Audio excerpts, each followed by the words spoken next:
Então, pessoal, resolvendo aqui a questão número 30, né, da nossa lista 4, é um exercício de segunda ordem, né, em que a gente tem um circuito do tipo genérico, né, quer dizer que é um circuito que a gente precisa, para obter a resposta natural dele, a gente vai precisar obter a equação diferencial de segunda ordem, para então obter a equação característica, e da equação característica a gente tirar as raízes, não é, que vão nos dizer que tipo de circuito que é e como é que é a resposta natural. Tá? Mas a gente vai fazer aqui a resolução inteira, não é, todos os passos para resolver o exercício, sempre seguindo aquela nossa metodologia, né, que a gente viu na aula sobre resposta completa. Tá? O primeiro passo sempre é obter as condições iniciais, né? Então, esse circuito ele dá algumas pistas, né, sobre as condições iniciais, só que não dá todas, né? A gente tem que o V de 0 mais, né, ou seja, a tensão naquele capacitor da esquerda, ela é igual a 4 volts. Tá? Então, a condição inicial desse capacitor a gente já tem. E nos diz também, não é, que aquele I de 0 mais, ele é igual a 2 amperes. O I é a corrente que está saindo desse capacitor da direita. Tá? Então, se a gente tem que pensando, não é, exatamente nesse instante, né, 0 mais, a gente teria essa corrente circulando, passando por esse resistor de 2 ohms, não é? Então a gente teria uma queda aqui, né, nessa polaridade, mais menos 4 volts, não é? 2 amperes vezes 2 ohms, tá? Então a gente poderia obter aqui a condição inicial desse capacitor, vamos chamar aqui de VC2, tá? O da direita ali seria o VC1, tá? Vou chamar aqui de VC1 para a gente se entender melhor, tá? Então, para obter a condição inicial do segundo capacitor, a gente faz a malha, não é? Que seria menos VC1 de 0 mais, menos 4, mais o VC2 de 0 mais, igual a 0. Tá? Como o VC1 de 0 mais, ele vale 4, né? Fica menos 4, menos 8, passa para o outro lado mais 8. Logo, o meu VC2 de 0 mais seria igual a 8 volts. Tá? Aqui a gente tem as condições iniciais. Agora a gente precisa obter a derivada das condições iniciais. Né? Vamos colocar aqui derivada das condições iniciais. Então agora a gente precisa saber a corrente que está entrando pelo terminal positivo de tensão de cada um dos capacitores. Tá? Então, por exemplo, a derivada do VC2 de 0 mais seria o IC2 de 0 mais sobre C. Não é? A gente tem ali aquele I de 0 mais que foi dado no exercício, ele é o IC2, mas saindo pelo terminal positivo de tensão. Então, como a gente precisa da corrente que está entrando, a gente tem que usar aqui menos 2 dividido pela capacitância, né? 0,5. Então, eu tenho aqui menos 4 volts por segundo. Tá? E da mesma maneira, né, a gente tem que obter essa corrente aqui, não é, nesse segundo capacitor, seria aqui o IC1, né, de 0 mais, ele estaria aqui, entrando pelo terminal positivo de tensão. Então eu posso obter o IC1 de 0 mais fazendo a análise da lei das correntes de Kirchhoff nesse nó que eu marquei aqui, né? Nesse nó aqui de cima. Então a gente teria aquele I de 0 mais entrando no nó, não é? Mais I sobre 4, não é? Eu tenho uma fonte dependente que depende do I, então ela seria o mesmo I de 0 mais dividido por 4. Essa aqui são as correntes que estão entrando, ela seria igual à corrente que está saindo, que é o IC1 de 0 mais. Tá? Então, eu tenho 2 dividido por 4 é 0,5, logo meu IC1 de 0 mais seria 2,5 amperes. Tá? E esse IC1 de 0 mais vai dar a derivada da tensão no capacitor. Né? dVc1 de 0 mais dt é o IC1 de 0 mais sobre C. Tá? Então, seria 2,5 dividido por 0,1, né, que vai me dar 25 volts por segundo. Certo? A resposta forçada, tá, seria o terceiro passo lá da nossa metodologia, né? Vocês têm que lembrar que eu só vou ter resposta forçada quando eu tiver fontes independentes conectadas no circuito para T maior do que zero. Vocês podem ver nesse circuito que eu só tenho uma fonte dependente. Tá? Isso significa que tanto a resposta forçada do C1, né, o VC1 de infinito, que vai ser igual ao VC2 de infinito, vai ser igual a 0 volts. Tá? Porque eu não tenho aqui nenhuma fonte conectada no circuito para T maior do que zero. Tá? Nenhuma fonte independente, né? O que a gente precisa fazer agora, né, que eu acho que a maioria do pessoal ficou com dúvida, é a resposta natural. Né? Como que eu obtenho a resposta natural? Se fosse um circuito do tipo RLC série ou RLC paralelo, eu já teria a resposta natural diretamente pelas equações que a gente já tem prontas, né? Mas não é o caso que nós temos aqui, porque nós temos 2 capacitores e ainda uma fonte dependente, né, no circuito. Então eu vou ter que equacionar esse circuito, né, de forma a obter a equação diferencial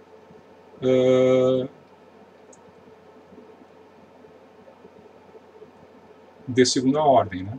Então a gente tem aqui essa fonte de I sobre 4, o meu I estaria aqui, 0,5 farad, esse aqui seria o meu VC2, não é? Aqui essa resistência de 2 ohms, aqui eu teria o meu VC1, e esse capacitor aqui é 0,1 farad. Tá? Uma questão importante aqui, pessoal, é que essa corrente I, né, que foi dada no enunciado, ela está saindo pelo terminal positivo de tensão do capacitor. Tá? Ou seja, não é o que a gente tem que tratar como corrente no capacitor para poder equacionar o circuito. Tá? Na verdade, a corrente no meu capacitor, o meu IC2, tem que estar entrando pelo terminal positivo de tensão. Tá? Só assim a gente vai fazer fechar as equações, né?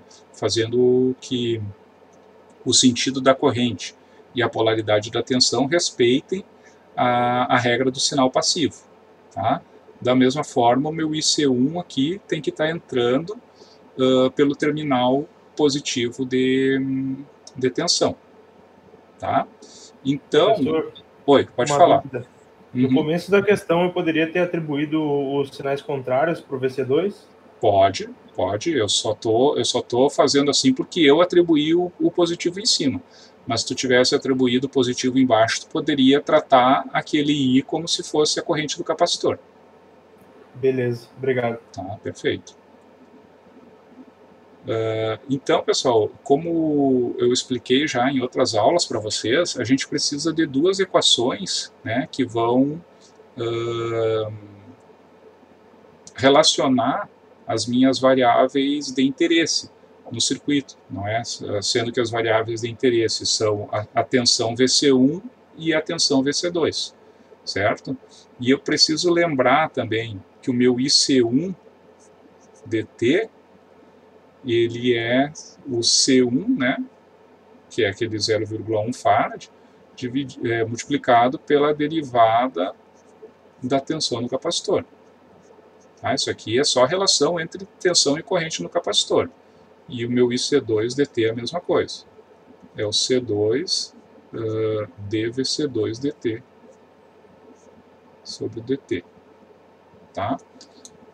A partir de agora aqui eu vou tratar a derivada dVC1 dt sobre dt como VC1 linha, tá, pessoal? Para a gente economizar aqui na escrita.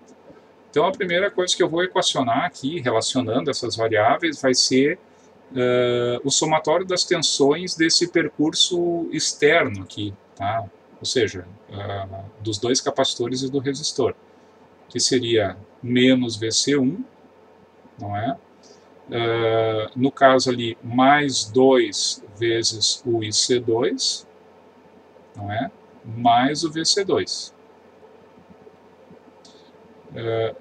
Isso aqui igual a zero. Né? É a lei das tensões de Kirchhoff aplicada eu não chamo de malha, eu chamo de percurso fechado, né? Porque uma malha não teria aquela fonte de corrente no meio ali. Mas daqui eu tiro que o meu VC1 ele seria igual ao VC2, C2 mais 2 vezes o IC2, onde o IC2 é o C2, né, que é 0,5, então 2 vezes 0,5 vai ficar 1, vezes VC2'. Tá? Então, a tensão no capacitor 1 é a tensão no capacitor 2 mais a sua derivada. Tá? Aqui eu já tenho uma primeira equação que relaciona essas tensões. Tá? Como eu tinha explicado para vocês uma vez também, que geralmente a gente pega uma equação de tensão e outra, digamos, uma equação de malha, né, de lei das tensões de Kirchhoff, e outra de correntes. Tá? Então eu vou aplicar a LCK no nó superior aqui do meu circuito, onde eu tenho IC1 mais IC2 saindo do nó, não é? Então eu tenho IC1 mais o IC2 vão estar saindo e estaria entrando no nó I dividido por 4. Tá? O que é I dividido por 4? O I é menos IC2, então é menos IC2 dividido por 4. Tá? Então daqui eu tiro que essa equação ficaria o C1, né, que é 0,1. 0,1 é 1/10, VC1', esse aqui é o IC1, né, mais o IC2 mais 1/4 de IC2, é 5/4. Né, então é 5/4 vezes 0,5, né, que é 1/2, então fica 5/8, né, do VC2'. Isso aqui igual a zero. Tá? Então agora o que eu preciso fazer é, digamos,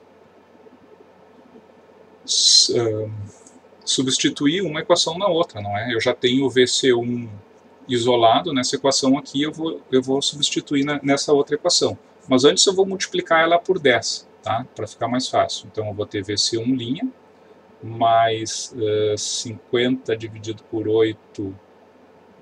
Isso aqui quanto é que ficaria? Eu estou preguiçoso para fazer conta de cabeça. 6,25.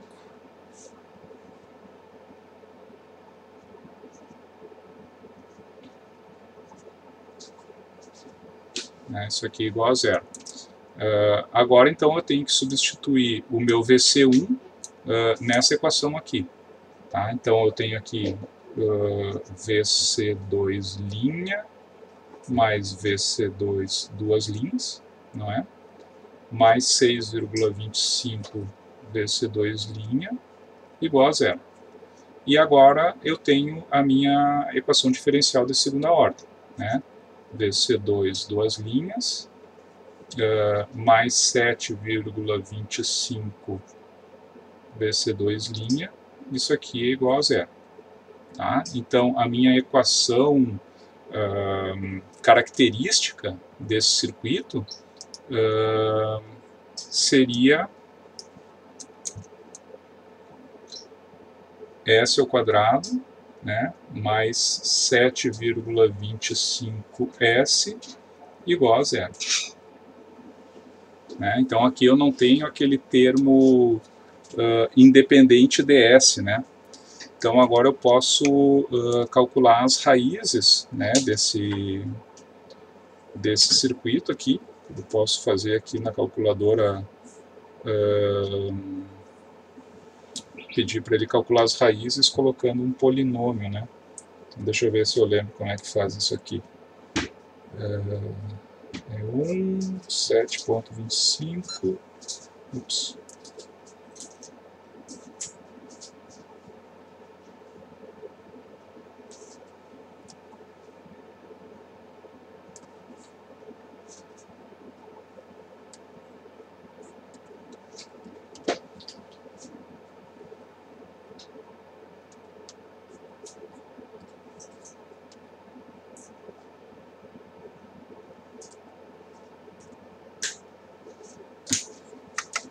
Então, aqui ele me dá que as raízes são 0 e menos 7,25.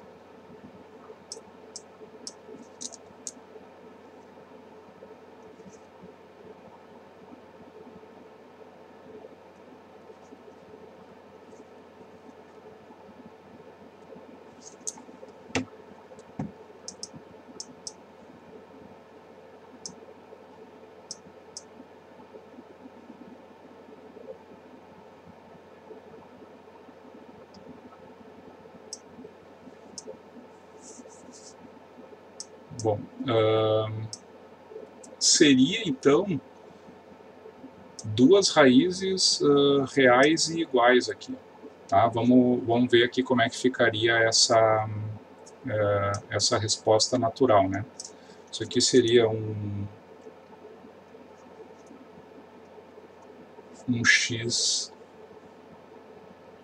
xn dt, que seria igual a um A1E na S1T mais um A2E na S2T. Tá? Então ficaria, como o primeiro S1 é zero, né? O xn dt seria igual a A1 mais um A2E na menos 7,25T. Tá? Agora, se a gente aplicar, deixa eu ver ali o que ele está pedindo para nós, ele pede para calcular o VDT. VDT a gente tratou como VC1 dt, né? Então, chegando na resposta, né, o meu VC1 dt seria igual ao VCN dt, né, que é aquele A1 mais um A2 e na menos 7,25T, tá? E é mais o VC do infinito que a gente viu que é zero, né, porque eu não tenho resposta forçada nesse circuito. Substituindo então as condições iniciais, não é? O VC1 de 0, a gente viu que ele é, deixa eu ver quanto é que era mesmo, VC1 de 0 é 4 volts, né? 4, que vai ser igual a 1 mais A2, né? E o dVC1 de 0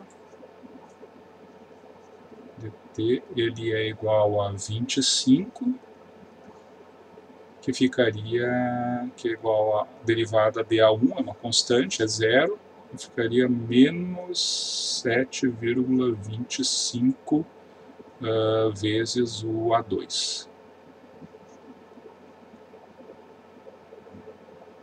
Né? Então, se eu fizer 25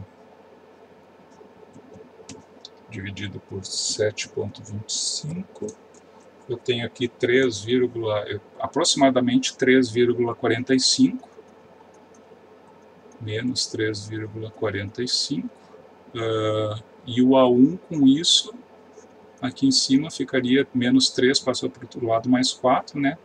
7,45. Então, eu tenho meu VC1 dt igual a 7,45 menos 3,45, que multiplica E na menos 7,25t.